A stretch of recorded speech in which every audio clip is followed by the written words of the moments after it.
What's up, everyone? Thank you so much for checking out this video here on Show Style and Spirit. I am Ebony, of course. As you can see from the title of this the title of this video, I will be giving my commentary on part two of Kenya Moore's interview with Carlos King.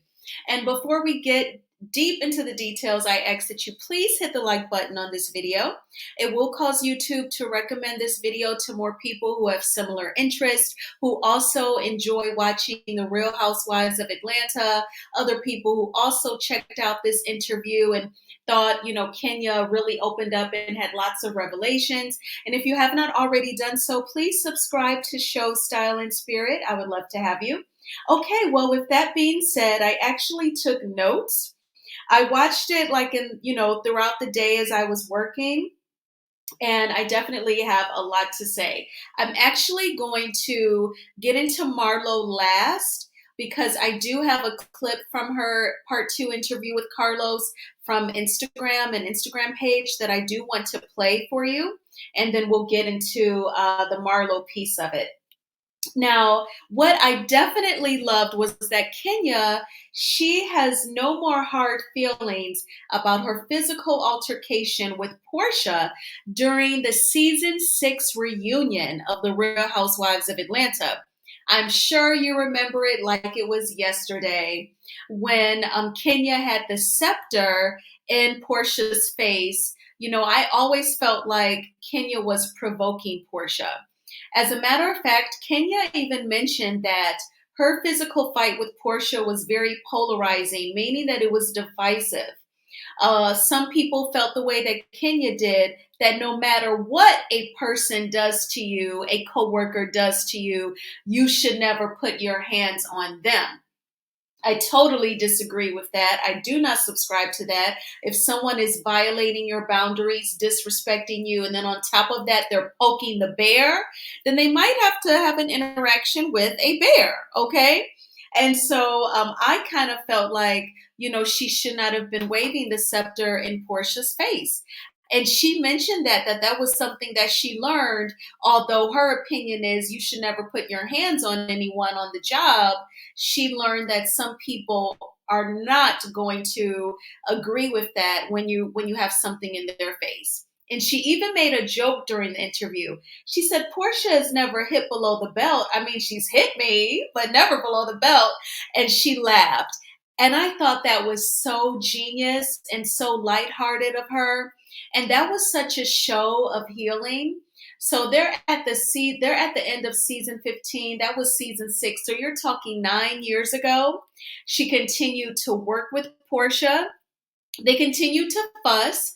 And then when they were like having their daughters, that is kind of when things really simmered down between these two women. So I feel like we have physically seen with our eyes a working relationship heal. And I think that's a blessing. That gives a person a lot of hope as to what is possible. So I thought that was great. But you all let me know in the comments, what did you think about that season 6 reunion fight? Could you have sat there self-controlled, taping for hours with a heifer putting a scepter in your face? I'm not calling Kenya Moore a heifer. I'm saying a person, period, who would try to provoke you with waving the scepter in your face. Could you just sit there and take that? I couldn't. I would not be able to. I would either have to leave the building or, I would have had to get into a fight. I'm just being honest.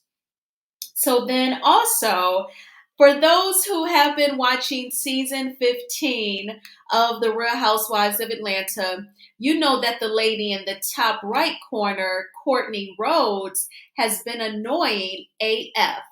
Right out of episode 1, she was trying to pick a fight with Kandi, saying that Kandi was going around asking who she was. And she was saying, I never claimed that Kandi and I were friends. But Kandi explained on her Speak On It for season 15, episode 1, that whenever production brings new people on the show, the new people will always try to tell production, oh, I know Kenya. Oh, I know Kandi. And then production asks them, and they're like, who? and then they have to Google them, pull them up on Instagram, see if they look familiar, see if they did business with them. So Candy was trying to figure out who this Courtney was because I think Candy had gotten some info that Courtney dropped her name.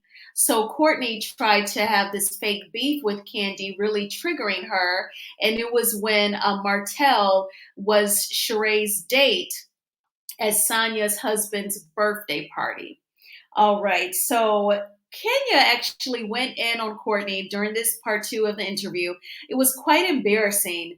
Kenya said that Courtney is allegedly homeless, y'all. She is sleeping on the couch of a friend.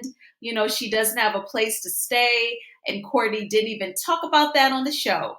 And what's the trip is, if this is true, remember Courtney tried to call Candy ghetto and tried to say that when Candy was promoting an event at a local venue in Atlanta, Courtney tried to say that Candy brought out ghetto people. And it was like, Courtney, girl, you want to be down so bad that you pick with the one who's the wealthiest on the show. It's giving thirsty versus you just trying to organically get to know all of the women on the show versus you going for the wealthiest, the most successful one. You know, it's just like you're trying to prove to producers that you're here to stay, doing way too much. But what did y'all think about that? Like, I literally, and I don't even care for Courtney, but I had secondhand embarrassment for the girl. And then Courtney said, and you pulled Bryce out from the dead, you know, just to kind of show off, like, oh, I have a baby with him. Ouch. Because that was ridiculous. Courtney had the nerve to say in her confessional that Bryce, who is a singer and songwriter from the duo Groove Theory with the beautiful Amel Larue. Remember when Amel Larue had that one album? I think it was called Something Bird. That was a popular album because like you would like try to, it was before you would really like, well, I think you could still stream back then, but you were still buying CDs and like, yo, I had to go to a few stores. It was like sold out, but I can feel I'm for real. And Amel like went all the way up, up, up in the note. I wouldn't dare do that to y'all, okay? But yes, oh, y'all gonna make me listen to that. What was the name of this album? Something Bird. Let me know in the comments, y'all. I'm gonna listen to some of that tonight. But anyway, Amel Larue sang with Bryce during Groove Theory. Courtney had the nerve to say that she had an on again, off again 20-year relationship with him, and they have like a daughter who's like 24, 25. Girl, that means y'all were friends with benefits, and whenever y'all had to get some, y'all would text each other and go over to each other's house. Not that I would know anything about that, but that's what that was giving. But yeah, she pulled him out, okay. And Bryce, he's not an ugly man. He just looks very different from the 90s. And she had to say he was Bryce from Groove Theory. I totally didn't recognize him, but yeah, so that was the tea on Courtney. Now, Kenya also discussed with Carlos two people that she said were bad people on the Real Housewives of Atlanta. And Carlos said that he agreed with her concerning one of them. Now, I believe that the two is out of these three. I'm going to give you the combos, actually. I feel like those two bad people, allegedly, and in my opinion, either Marlo and Phaedra or Marlo and Kim Zolciak. So for Carlos to say that he agreed on one of them, I'm guessing the person that he agrees is a bad person is Marlo, because he's cool with Kim Zolciak, and I think he's cool with Phaedra. I feel like they don't publicly really like show their friendship because of all the drama that went down season 9, and he doesn't want to be attached. You know, he denies having any involvement. So I think that if he and Phaedra are cool, it's on the low low. But I think that the one person that he agrees is a bad person is Marlo. And then Kenya either thinks the other person is Phaedra or Kim Zolciak. But I'm leaning towards Phaedra because speaking of Phaedra, Kenya actually talked about how, not only did Phaedra call her, Kenya Moore, Whore. Remember, she did that all during season 6. Kenya said that when Apollo said it at the reunion, that Kenya offered to give him oral at a hotel in California, that Phaedra was in on the lie and she knew that it was a lie. It wasn't just like she was believing her husband. And she said that production, Carlos had to talk her into filming outside. I remember that scene. They were at a venue and it was outside in the dark. It was just Kenya and Apollo.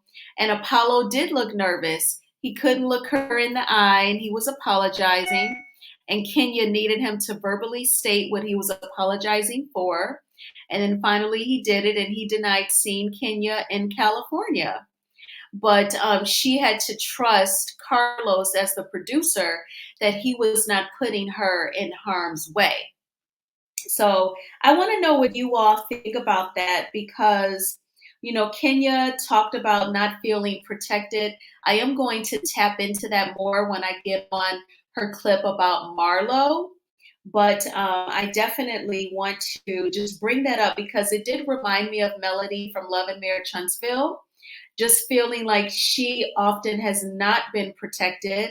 The cast, they know what time it is with Martell, the controlling behavior, even after the divorce, wanting to know her personal passcodes to her social media, stalking her on dates, and just feeling like no one is protecting her. And, Kenya had to trust that it would be safe for her to film at night in the dark with Apollo, a man who lied and said that she tried to give him oral in a California hotel. So it just seems like, that's the part of reality TV that I definitely would not ever want to be a part of. I've always said I would not star on reality TV. I would be open to producing reality TV, but definitely would not want to be the on air talent. So, yeah, I thought that that was definitely very interesting. And then Kenya described during season 15 her breaking the fourth wall when the ladies were in Portugal and she told the newer castmates that they were ruining the show because she said, it's fake, conjured up conversation. And I totally agree with that. She said that her breaking of the fourth wall, of course, did not air as we did not even see it. What did you all think of that? I feel like why would production edit out that extremely real moment? It just doesn't make any sense to me. It does seem like production for the Real Housewives of Atlanta, they are either very inexperienced or they are trying to sabotage this show. Excuse me. So I don't know what they're going to have to do, but they need some serious work, not just in front of the camera, but behind. Now, also, production scrapped Kenya's business storyline, which was showing the opening of her hair spa. And I looked forward, like if you follow me on Instagram, not my bedroom candy page, but Show Style and Spirit, I actually I shared Kenya's post where she showed the building when it like was totally unfinished, uninhabitable, and then the finished product. It's amazing. She put all that work in it. And I always had the feeling, I said, I think that Kenya has been taking her ROA checks and investing that cash into that property more manner. I do not think that she took out a mortgage. If she took out a construction loan, because that house, when she got more manor, I think that was like season 6 or 7, it looked like the house was one that the previous homeowner, was trying to renovate and gave up, and they defaulted on their construction loan. So then Kenya took it over and probably got it for a deal, took over the property. So she either got a construction loan and paid it off, or she paid cash to renovate that house.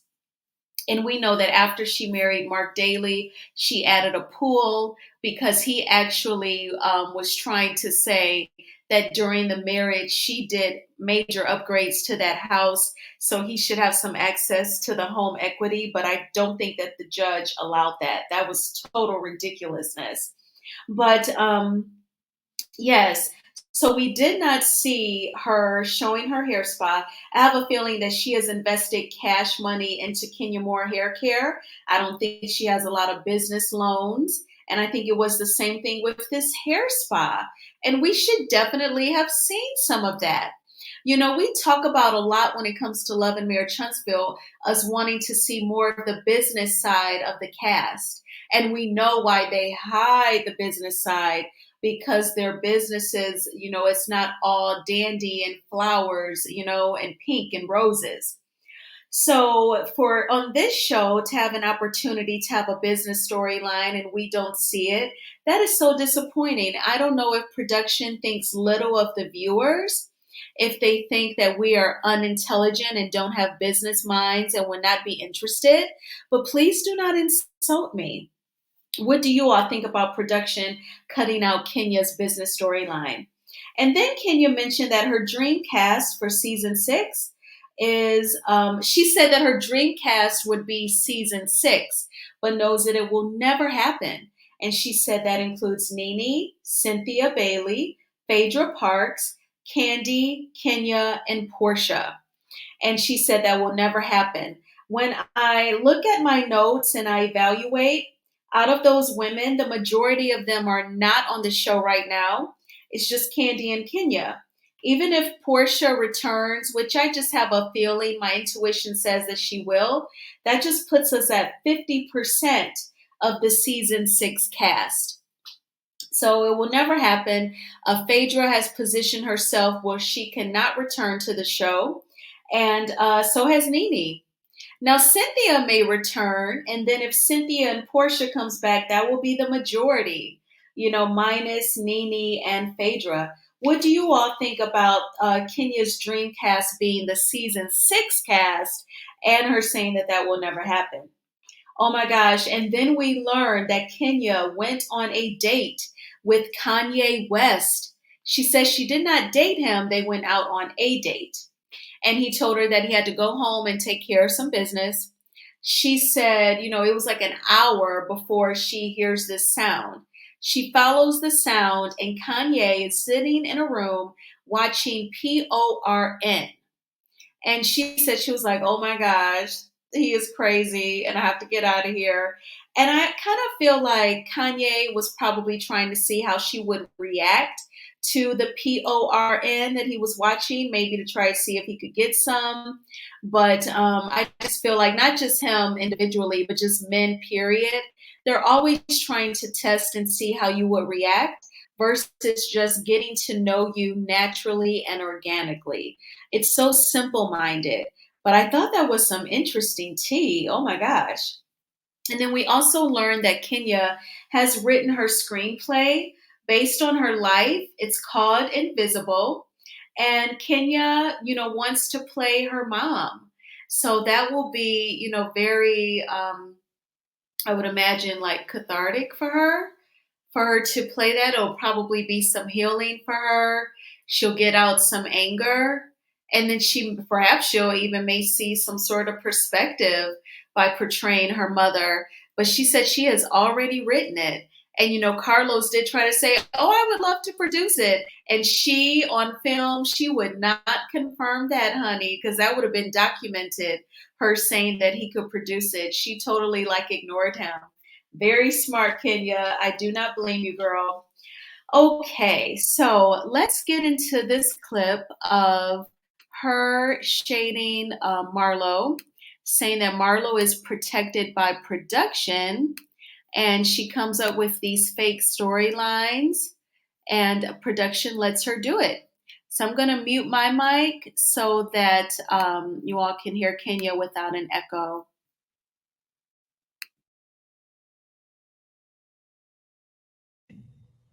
And you're picking fights with Candy that makes no sense. Then she started, after that ended, and the managers got together and said, okay, let's figure out a storyline, and then you go find Scotch Bright.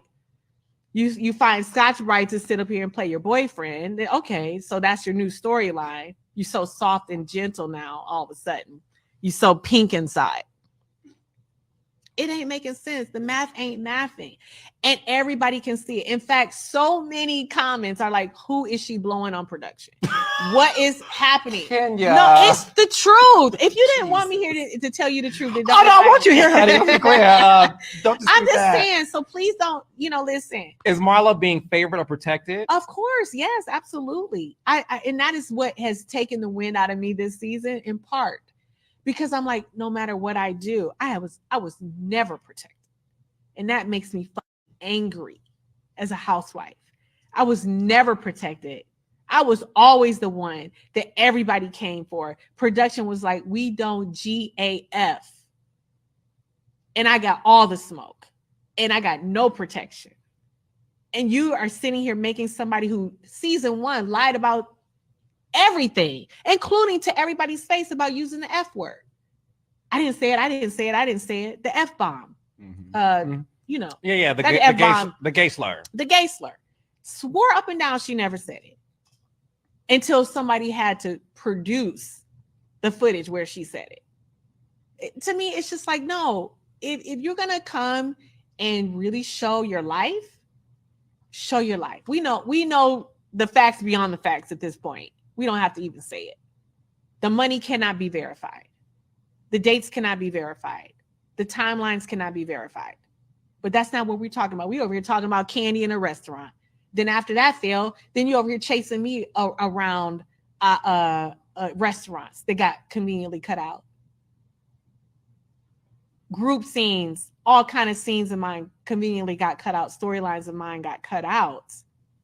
But somehow an angel with foster care scene turns up, and that makes the cut. And you're over here 6 weeks in, and you're picking fights with Candy that makes no sense. Then she started, after that ended, and the managers got together and said, okay, let's figure out a storyline, and then you go find Scotch Bright. You find Scotch Bright to sit up here and play your boyfriend. Then, okay, so that's your new storyline.